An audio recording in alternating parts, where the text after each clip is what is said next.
All right, we have another vintage fan to look at. This is a Wizard. Let's take a look at the information tag. So model number 1100J. I think it's supposed to say 60 cycles, but the Vivid Rust is starting to cover that. 105 to 120 volts, 40 watts. Versus Manufacturing Co.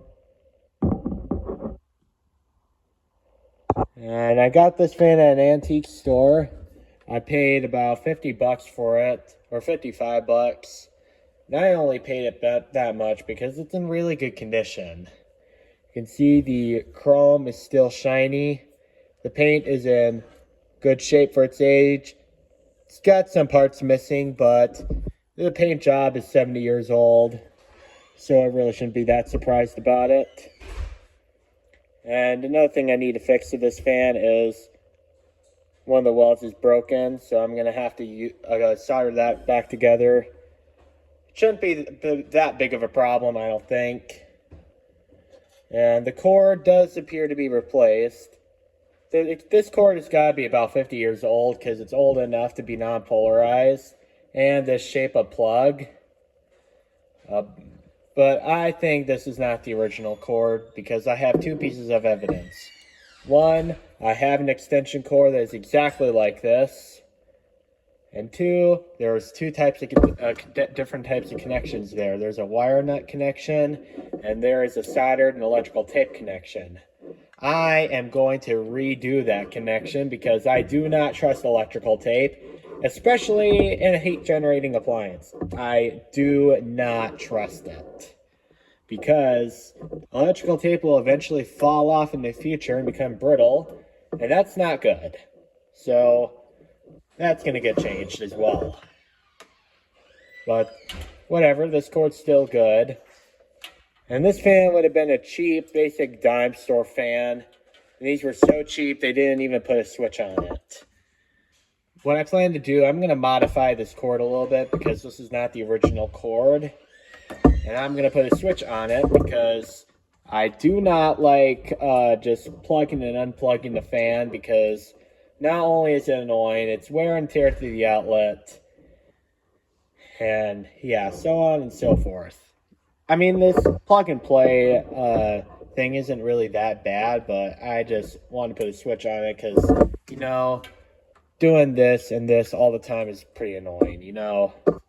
But I am going to go ahead and plug this fan up, and I did add something to my display, and that is this outlet right here is controlled by that switch right there. So let's go ahead and plug it up and see how it works.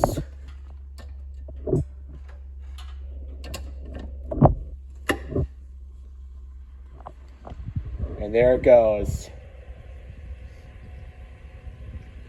And as you can see, this fan is very quiet.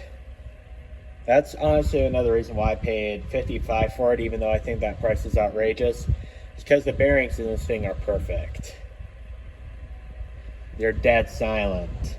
Really, the only noise you hear is the blade swirling around. That's tolerable.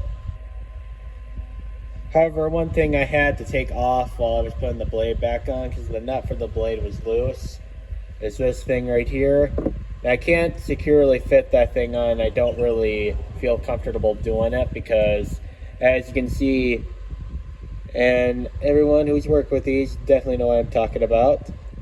These metal tabs here just tear as I'm working this with the pliers. And even though I'm careful, they still tear.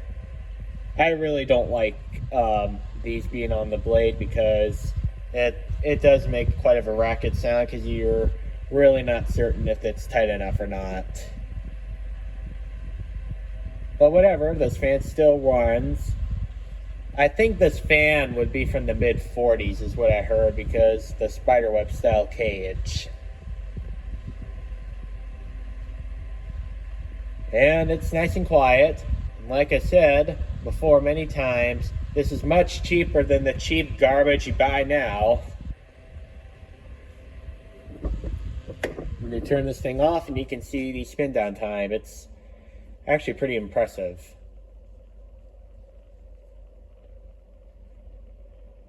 And I am going to have to oil this thing yet.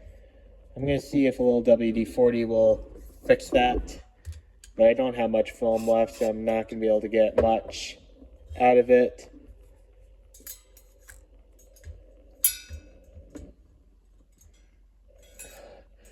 Come on, oil port, get in there. And no, I'm not a WD-40 user. I'm not going to use this long term because that does evaporate.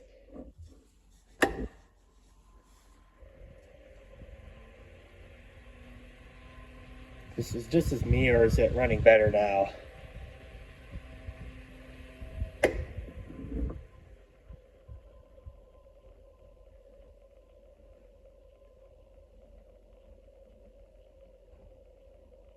Alright, well, hope you enjoyed the video of this pretty nice fan, and thank you for watching. Bye.